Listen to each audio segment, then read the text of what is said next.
안녕하세요. 링고스타 윤성관입니다. 이번 시간에는 컨트롤 플로우, 흐름 제어에 대해서 알아볼 겁니다. 흐름 제어 기법을 이해하고 if문, for문, 스위치문 세 가지 흐름 제어 문장의 활용법을 아는 게 목표입니다. 자, 먼저 if문에 대해서 알아보겠습니다. if문은 조건에 따른 분기문입니다. if 뒤에 컨디션이 있고요. 저 컨디션을 만족시킨다, 참이다 라고 하면 바로 뒤에 있는 구문이 실행되고, 저 컨디션을 만족시키지 못하는 경우에는 else 뒤에 있는 구문이 실행됩니다. 네, 실제 if문을 사용해 보겠습니다. if 위에서 만든 transfer 라고 하는 세트의 내용이 0보다 크다면 프린트 환승역은 입니다 라고 넣어주고요. 환승역이 하나도 없다면 프린트 환승역은 없습니다 라고 프린트를 합니다. 네, 우리 위에서 트랜스퍼에는 을지로상가와 교대라는 두 개의 0명이 들어갔기 때문에 그 개수는 2가 됩니다. 0보다 크죠. 그래서 이 조건을 만족시켰습니다. 만족시켰기 때문에 바로 뒤에 있는 이 구문이 실행됐고요. 이 구문은 실행되지 않습니다. if문은 지금 이렇게 간단한 사용 방식을 배우고요. 나중에 좀 더 깊게, 좀 더 다양한 방식으로 사용될 겁니다. 이번엔 for문에 대해서 알아볼까요? for문은 범위 또는 컬렉션에 대한 반복문입니다. 위쪽에 보면 for문이 있는데요. for i는 0부터 i가 카운트보다 작을 때까지 i를 하나씩 증가시키면서 아래쪽에 있는 구문을 점점점으로 생략되어 있는 그 구문을 반복한다는 거고요. 그리고 그 아래쪽에 있는 for item in collection, 그렇죠? 컬렉션에 있는 아이템들을 하나하나씩 꺼내면서 그 아래쪽에 있는 점점점으로 생략된 그 구문을 적용하겠다는 겁니다. 실제로 for문의 사용 예를 한번 살펴보겠습니다. 예를 들어서 for station in subway 2, 여기에다가 우리는 프린트로 station을 넣도록 하겠습니다. subway 2에 있는 내용을 하나하나 스테이션에 넣어서 이 구문을 실행해 달라는 겁니다. 실제로 43회가 실행된 걸 볼 수 있고, 오른쪽 버튼 클릭해서 value history로 보면 이렇게 전체 구문 실행 결과가 보입니다. 이제 스위치문을 알아보겠습니다. 스위치문은 하나의 값에 대한 다양한 경우에 대한 매칭입니다. 스위치 뒤에 value가 있고요. 그 value가 A인 경우, 그 value가 B인 경우, 그리고 A도 B도 아닌 그 이외의 경우에 각각 실행할 구문을 설정할 수 있습니다.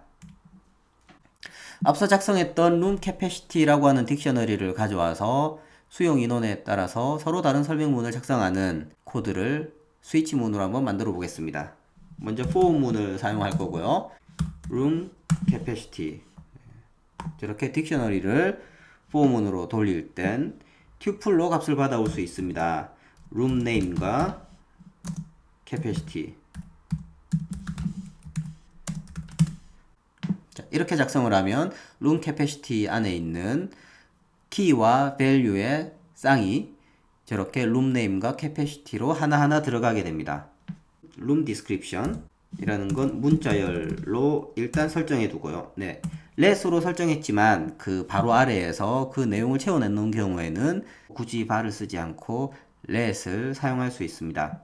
여기에 스위치문을 만드는 거죠. 스위치의 capacity, 수용 인원에 따라서 4명짜리 방인 경우에 저 room description을 이렇게 그 룸 이름을 넣고 study room이며 정원은 몇 명입니다 라고 설정하겠습니다. 그리고 케이스에 5에 점점점 10. 네, 이런 표현 처음이었죠. 이 표현은 바로 range expression이라고 해서 어떤 값의 범위를 저렇게 표현할 수 있습니다. 5에서 10 사이의 값인 경우에는 이 방은 팀 세미나 룸이며 정원은 몇 명입니다 라고 하겠습니다. 그리고 케이스에 마찬가지로 11부터 30, 이 정원인 경우에는 이 룸은 그룹 세미나 룸이며 정원은 몇 명이다 라고 하겠습니다. 그리고 자, 이런 사용 방식도 가능합니다. 케이스에 let 새로운 케이스 캐패시티를 정의하는 거죠. 어떤 경우에 where 저 케이스 캐패시티가 30보다 큰 경우, 30보다 큰 경우에는 room description으로 이 회의실은 정원이 몇 명이며 별도의 사용 신청이 필요하다 라고 할 수 있습니다. 이렇게 내가 필요한 조건을 다 적었는데도 아직 에러가 나고 있습니다. 왜 그러냐면 스위치문은 모든 경우를 다 포함해야 되거든요. 그래서 우리가 정해져 있는 어떤 범위를 모두 다 만족시키거나 또는 이렇게 디폴트 값이 있어야 합니다. 그래서 이 경우에는 룸의 캐패시티가 4보다 작은 경우고 우리 회사에는 그런 회의실은 없어요. 회의실이 아마 아닐 것 같다. 그래서 룸의 정보를 다시 확인해 달라고 합니다. 우리가 작성한 케이스 구문에서 지금 케이스 캐패시티라고 새롭게 정의한 저 상수값은 아마 필요 없는 값처럼 보입니다. 이런 경우에 우리는 언더바를 이용해서 생략할 수 있습니다. 그래서 캐패시티가 30보다 큰 경우에는 이 구문을 실행해 달라라고 똑같은 형태로 훨씬 더 짧죠. 이렇게 표현할 수 있습니다. 이렇게 세 가지 종류의 흐름 제어 명령문에 대해서 알아봤고요. 앞으로 여러분들이 프로그래밍을 하면서 많은 문제 해결을 흐름 제어문으로 하게 될 것입니다. 그래서 충분히 잘 익혀 놓으시기 바랍니다.